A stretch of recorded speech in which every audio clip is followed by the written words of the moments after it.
السلام عليكم ورحمة الله وبركاته. ازيكم يا حبايبي؟ عاملين ايه؟ تعالوا النهاردة كل سنة وانتم طيبين نعمل عصير برتقال لرمضان، وفي نفس الوقت نعمل قمر الدين بحاجات عندنا من البيت.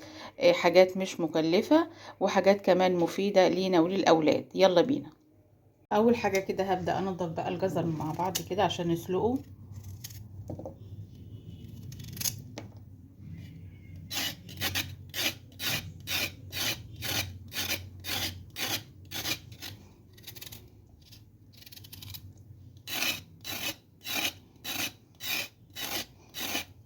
طبعا العصير اللي احنا هنعمله ده عصير مفيد وفيه فيتامينات، فيه جزر وفيه برتقال، وينفع كمان تعمليه قمر الدين في رمضان ان شاء الله.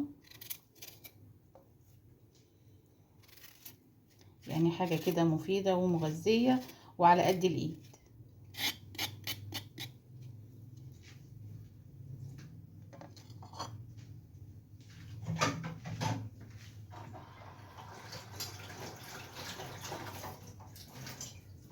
عندي كده انا نضفت كده الجزر، هبدأ بقى اقطعه. عندي هنا مية، نبدأ بقى كده نقطعه حتت صغيرة كده عشان ايه يتسلق بسرعة معايا.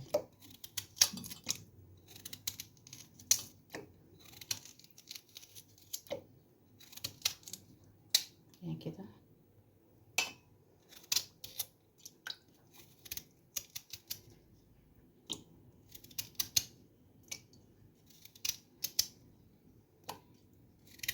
هعمل بقى الجزر كله كده واحطه يتسلق، ونرجع بقى نعمل البرتقال مع بعض.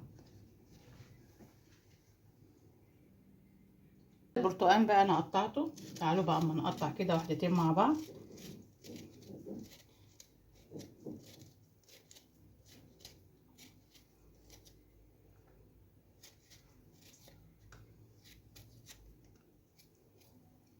بقطعه كده حتت عشان اضربه في الخلاط.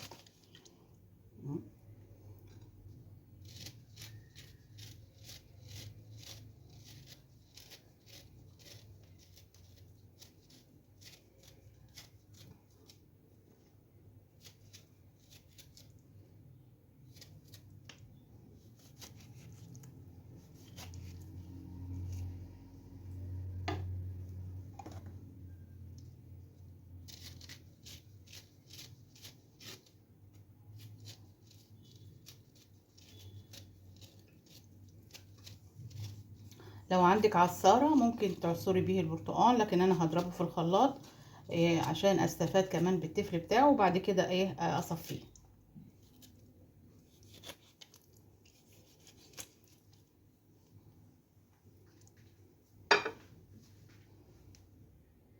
زي ما انتم شايفين بقى كده انا عصرت كده البرتقال، ضربته في الخلاط وصفيته.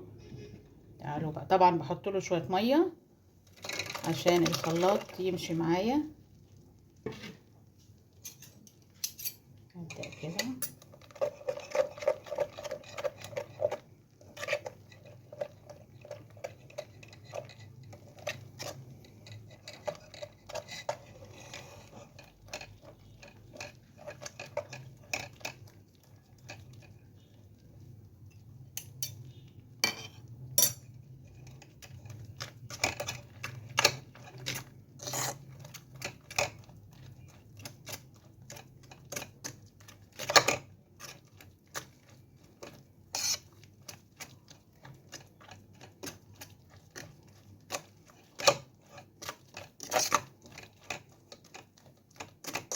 طبعا انا حاطه بقى الجزر عشان يتسلق.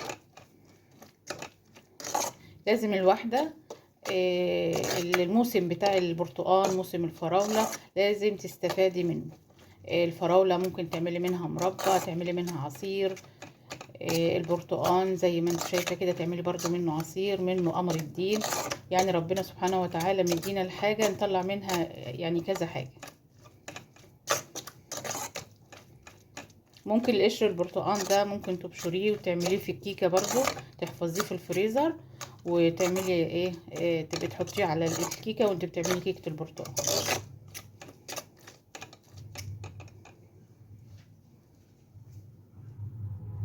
انا هنا قسمت عصير البرتقال، ده عصير برتقان صافي زي ما انتم شايفين ما شاء الله عليه تقيل ازاي. ده هعمله بقى اكياس يبقى عصير كده في رمضان ان شاء الله. تعالوا بقى نعمل امر الدين. لو عايزه تحطي عليه برضو جزر، بس انا بقول اعمل جزء كده وجزء كده. الجزء التاني بقى هنا اهو برضو ده عصير برتقان.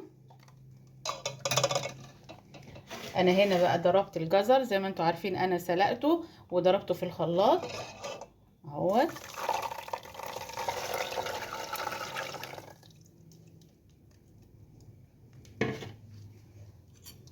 ده بقى تعملي منه ايه قمر الدين، اللي هو المهلبية. طبعا هو مش محتاج يتصفى، بس انا قلت برضو ايه اصفى. عايزة برضو تعملي منه عصير وتشربي منه. برضو الفيتامينات فيه زيادة شوية عشان الجزر، بس هو ما شاء الله هو ما نزلش حاجة خالص.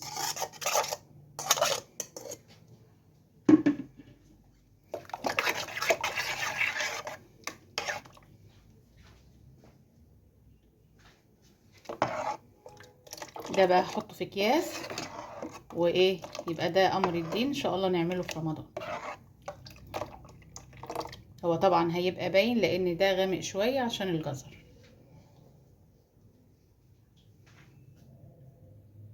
كده بقى خلصت العصير. طبعا عملت جزء هعمل بيه قمر الدين وجزء البرتقان. طبعا انا بستعمل هنا برتقان بلدي عشان بيبقى فيه مية كتير وبيبقى حلو قوي في العصير. ما تستعمليش البرتقان السكري، استعملي البرتقان البلدي. طبعا ده كله هخزنه ان شاء الله رمضان. ربنا يبلغنا رمضان ان شاء الله، وكل سنة وانتم طيبين وبألف هنا. إذا عجبكم بقى الفيديو اعملوا لايك واشتركوا في القناة، والسلام عليكم ورحمة الله وبركاته.